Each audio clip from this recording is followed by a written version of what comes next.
नमस्कार जी, क्या हाल आप सभी के? आई होप कि बहुत अच्छे से होंगे सभी। एक मेरे पास क्वेरी आई थी एक्चुअली। वो मुझसे ये पूछ रहे थे कि सर एविएशन में करियर बनाना चाहिए या नहीं बनाना चाहिए, या एविएशन में जॉब करना चाहिए या ना करना चाहिए। तो मेरा जितना भी अनुभव है मैंने उनको बताया।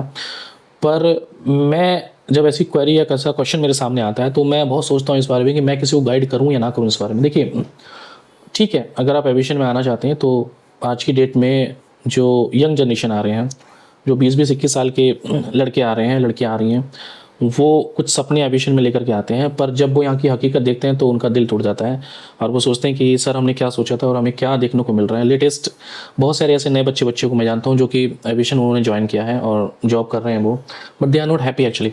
दे are not happy with the growth, with the atmosphere, with the environment and with the aviation also. उसका रीज़न ये है कि जब आप बहुत सारे सपने लेकर के यहाँ पर आते हैं तो आपको लगता है कि बड़ा फैसिनेटिंग जॉब होगी और टाई और सूट पहन करके हम ऐसे करेंगे, हम ऐसे ऐसे रहेंगे, ऐसे ऐसे काम करेंगे। बट एक्चुअल में ऐसा कुछ होता नहीं है। बहुत ही, मैं किसी को डिमोटिवेट करने के लिए वीडियो नहीं बना रहा हूँ, मैं बस केवल इतना बता रहा हूँ कि जो एक्चुअल है एविएशन बहुत ही यू नो बहुत ही ऐसा एक प्रोफेशन है जहाँ पर आपको अपना सब कुछ झोंकना पड़ जाता है। 8 घंटे की जॉब होती, 9 घंटे की जॉब होती, तो आपको 8 घंटे देने ही देने हैं, 7.5 घंटे देने ही देने हैं। प्रेशर ज़्यादा है काम का, नो डाउट प्रेशर ज़्यादा है, सीनियर्स का प्रेशर है, काम का प्रेशर है और अपने आप को बेस्ट दिखाने का प्रेशर है। और जब ये सारी चीज़ें आपके आसपास होती हैं तो आपके ऊपर वैसे ही प्रेशर बिल्डअप हो जाता है। जब आप 21-22 साल के लड़के लड़कियाँ होते हैं और इस प्रकार के कैरियर में आते हैं जहाँ पर आपके सपने बहुत और वो सपने पूरे नहीं होते, तो ऑब्वियस सी बात है वो धक्का आपको लगता है। Being as a aviation lover, because मैंने इतना टाइम दिया है एविएशन इंडस्ट्री को, तो मुझे पता है वहाँ पे कि एक्चुअल में कैसे काम होता है, कैसे पॉलिटिक्स होती है। एक चीज़ मैं आपको पहले बता दूं कि यहाँ पॉलिटिक्स हर जगह होती है, एविएशन में भी है, हर फील्ड में है। कॉर्पोरेट में आप एंटरप्रेन्योरशिप कर रहे हो, आप अपना काम कर रहे हो, कोई आप डिफरेंट डिफरेंट लोगों से मिलोगे, डिफरेंट डिफरेंट डिपार्टमेंट में काम करोगे, पॉलिटिक्स हर जगह मिलेगी आपको। तो ये सोच के मत आओ कि सब लोग अच्छे हैं, सब लोग आपके अच्छे से बिहेव करेंगे, व्यवहार करेंगे, ऐसा कहीं नहीं होता है। ये जो इंडस्ट्री है यहाँ भी ऐसा होता है, बहुत खेला खेला जाता है, बहुत पॉलिटिक्स होती है। पर फिर भी अगर आप सीपीएल के पर्पज़ से देख रहे हो, आप कैप्टन के पर्पज़ से देख रहे हो, आप कैबिन क्रू के पर्पज़ से देख रहे हो, तो मुझे लगता है कि हर किसी को ना थोड़े टाइम पे ग्राउंड में काम करना ज़रूरी होता है। अगर आपका ड्रीम है कि आपको कैबिन क्रू बनना है, आपका ड्रीम है कि मुझे कैप्टन बनना है, पायलट बनना है, तो 5-6 महीने, 1 साल कम से कम ग्राउंड में अपने आप को लगाओ। तब जाके वहाँ पर आप सारी चीज़ें सीख जाओगे। एक डिपार्टमेंटल, चाहे आप काउंटर पे काम कर लो, चाहे बोर्डिंग गेट पे काम कर लो, चाहे किसी इंटरनल डिपार्टमेंट में काम कर लो, तो आपको बेसिक बेसिक काम की नॉलेज हो जाएगी। जुडिशरी में भी सुप्रीम कोर्ट ने एक मैंडेटरी कर दिया कि अगर आपको जज बनना है तो पहले आपको 3 साल जो है वकालत करनी पड़ेगी। सेम ऐसे ही अगर आपको कैबिन क्रू या कैप्टन बनना है तो प्लीज़ 1 साल कम से कम अपना दीजिए, उसके बाद आप इंटरव्यूज़ देना शुरू कीजिए, तो वो आपके लिए प्लस पॉइंट रहता है। लेकिन जो लोग ग्राउंड में ही फंसे रह गए हैं या ग्राउंड स्टाफ की जॉब कर रहे हैं या ग्राउंड के लिए काम कर रहे हैं, तो उनको पूछो कि लाइफ बड़ी हैट्रिक है उनकी, और आपको 24/7 वाली सर्विस रहती है, आपकी कभी भी शिफ्ट हो सकती है। एक तो आपका सोशल लाइफ बैलेंस डिसबैलेंस हो जाता है, आपके साथ बड़ी प्रॉब्लम्स हो जाती हैं। और मुझे लगता है कि प्राइवेट नौकरी में हर जगह ऐसा ही है यार। आप किसी भी एयरलाइन के लिए काम कर लो, किसी भी गुड़गांव में काम कर लो, कहीं भी कॉर्पोरेट में काम कर लो, सब जगह का एक ही डर है और इसी डर पे सब लोग काम कर रहे हैं। पर फिर भी अगर आप एयरलाइन में आना चाहते हैं, आप सिक्योरिटी में आना चाहते हैं, आप जीएमआर में आना चाहते हैं, आप एविएशन से किसी तरह कनेक्ट होना चाहते हैं, तो हो जाओ, कोई दिक्कत नहीं है। पर बहुत सारे लोग जो कि 2-2 ढाई-ढाई लाख रुपए किसी इंस्टीट्यूट को दे करके किसी इंटरव्यू के माध्यम से आ रहे हैं, मैं उनको सजेस्ट नहीं करूँगा यार कि जा करके किसी इंस्टीट्यूट में 2-2.5 लाख रुपए अपने दे दो अपने माँ बाप के, क्योंकि 2-2.5 लाख रुपए दे करके एविएशन में जॉब करना बिल्कुल भी बुद्धिमानी नहीं है, बिल्कुल भी अकलदारी का काम नहीं है। मुझसे जो राय लेते हैं लोग, मैं उनको साफ मना कर देता हूँ कि आपको 2-2.5 लाख रुपए फूकने की कहीं ज़रूरत नहीं है। उन 2-2.5 लाख रुपए को कहीं और जगह इस्तेमाल कर लेना, अपनी पढ़ाई में, अपनी किसी एजुकेशन में, अपने किसी डिप्लोमा में। लेकिन एविएशन में डिप्लोमा लेने के लिए 2-2 ढाई लाख रुपए मत दो यार, बहुत वेस्ट ऑफ मनी है। और आपको तब पता लगेगा जब आप खुद इस फील्ड में आ जाएंगे, तो अपनी खोपड़ी में जब ऐसे, अरे यार ये मैंने क्यों किया, ये मुझे नहीं करना चाहिए था। मैं ऐसे बहुत सारे लोगों को जानता हूँ जिन्होंने 2-2 ढाई-ढाई लाख रुपए अपने खर्च किए हैं और उसके बाद एयरपोर्ट पर वो 20-20 हज़ार रुपये की जॉब कर रहे हैं, और आज की डेट में वो गालियाँ देते हैं कि हमें किसी ने गाइड नहीं किया, हमें कोई बताने वाला नहीं था। तो इन चीज़ों के चक्करों में मत पड़ना। बट 2-3 चीज़ें मैं आपको बता रहा हूँ जो कि आपको ध्यान में रखनी है। You should work on your communication skills.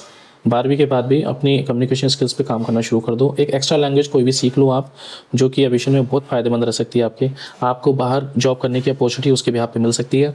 और जब आप एविएशन में काम करते हो, एयरपोर्ट पे काम करते हो, ग्राउंड में काम करते हो, तो आप डिफरेंट डिफरेंट कंट्रीज़ के जब लोगों से मिलते हो ना, तो जो कॉन्फिडेंस लेवल आपका होता है ना वो बूस्ट होता है। अगर आपके पास एक एक्स्ट्रा लैंग्वेज है, कोरियन, जापानीज़ और रशियन या फिर फ्रेंच, इस प्रकार की कोई लैंग्वेज अगर आपको आती है तो बहुत प्लस पॉइंट रहता है आपका, और आपके चांसेस उसमें बढ़ जाते हैं कहीं किसी बाहर एयरपोर्ट पे काम करने के लिए। तो अगर आप इस तरह की कोई एक्टिविटी अपने साथ करते हैं तो, क्योंकि जब आप यंग रहते हैं ना 20, 21, 22, 23, 24, 25, 26 इस एज में होते हैं, तो आपके अंदर एक उत्साह रहता है, एक जील रहता है कि यार मुझे ये करना है, मुझे वो करना है, मुझे ऐसे करना है, मुझे वैसे करना है। तो वो आपको बहुत फ़ायदा देता है। उसके उसके उसके बिहाफ पर आप बहुत सारी चीज़ें कर सकते हैं।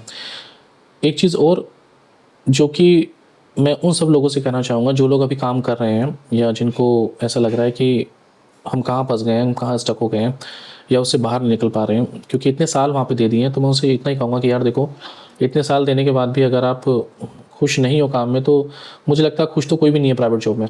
जहाँ तक हमारी ऑब्जर्वेशन है, किसी भी फील्ड में ले लो, बहुत सारे लोग हैं जिनके अंदर हिम्मत होती है वो निकल जाते हैं।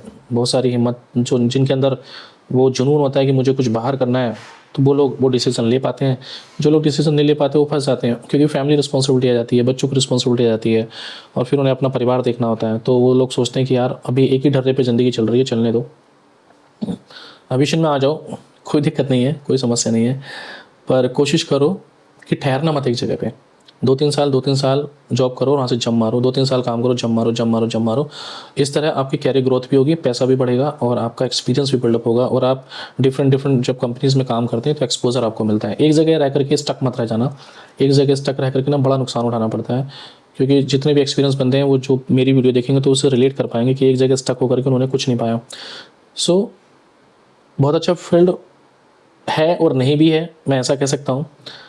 और बट ये है कि अगर आना चाह रहे हो तो ये सोच लेना कि पेशेंस लेवल आपका अच्छा होना चाहिए, बर्दाश्त करने की क्षमता आपके अंदर होनी चाहिए, क्योंकि सर्विस इंडस्ट्री है और सर्विस इंडस्ट्री में आपको अलग अलग टाइप के लोग मिलेंगे जो हर लेवल पर आपको बेइज्जत करेंगे, और आपके अंदर इतना पेशेंस लेवल होना चाहिए कि आप उनको बर्दाश्त कर पाओ। दूसरी बात, अगर आप सोचें कि मैं एविएशन इंडस्ट्री में आ गया हूँ और मैं वाइट कलर जॉब है, टाई पहन के, कोट पहन के, ब्लेजर पहन के घूम रहा हूँ, और जब आपके पास वो प्रेशर आएगा तो अगर आप उसे हैंडल नहीं कर पाए तो आपके लिए बड़ी प्रॉब्लम हो जाएगी। तो काम करो, कोई दिक्कत नहीं है, बट पैसे वेस्ट मत करो अपने इधर उधर इंस्टीट्यूट में, इंटरव्यूज़ में, किसी को पैसे मत दे देना। दूसरी बात, अपने माँ बाप की मेहनत के पैसे हैं यार, इतना वेस्ट करोगे तो नुकसान आपको भी, और खुद बाद में जाकर आपको पछतावा होगा, और उसके अलावा कुछ नहीं होगा। तीसरी बात तीसरी बात, जब आप फेस करोगे ना, आप दिक्कतें फेस करोगे, आप ऐसी प्रेशर हैंडल करोगे, तब जाके आपका कॉन्फिडेंस जो है वो खुद ही बिल्डअप हो जाएगा, और उसके बाद आप एक स्ट्रॉन्ग अपना पिलर बना पाओगे। बहुत सारे इंटरनल डिपार्टमेंट है, मैं उनसे हमेशा कहता हूँ कि इंटरनल डिपार्टमेंट से बाहर निकलो और लोगों को फेस करो। जब तक आप लोगों को फेस नहीं करोगे ना, तब तक आपका कॉन्फिडेंस लेवल इतना अच्छा नहीं रहता है, नहीं बढ़ पाता है। आप किसी इंटरनल डिपार्टमेंट में काम कर रहे हो, बैठो हो कहीं, लेकिन जब आप सामने से फेस कर रहे हो 300 लोगों को, 200 लोगों को, 1000, मैं तो ऐसे ऐसे टाइम पे मैंने काम किया है अपने, मेरे साथ के जितने भी लोग हैं उन्होंने ऐसी ऐसी सिचुएशन झेली है कि मुझे लगता है कि उनका कॉन्फिडेंस लेवल आज की डेट में, जैसे मैं आज की डेट में, मेरा कॉन्फिडेंस लेवल इतना हाई रहता है कि मैं मेरे सामने 50 लोग खड़े हो, 200 लोग खड़े हो, 300 लोग, जाके मैं सीधा बीच में खड़ा हो जाता हूँ, बात कर लेता हूँ। तो ये सब चीज़ें आपको प्रेशर से आती हैं। जब तक आप प्रेशर हैंडल नहीं करोगे ना उस लेवल का, तो आपको ये चीज़ें समझ नहीं आएंगी कभी भी, आप भागोगे उन चीज़ों से, आपको डर लगेगा। मैं नहीं डरता हूँ, मैं भीड़ से नहीं डरता हूँ आज की डेट में, मैं जाके बढ़ जाता हूँ, किसी से भी बात कर लेता हूँ, क्योंकि मुझे नॉलेज है, अपने प्रोडक्ट की नॉलेज है, मुझे अपने काम की नॉलेज है।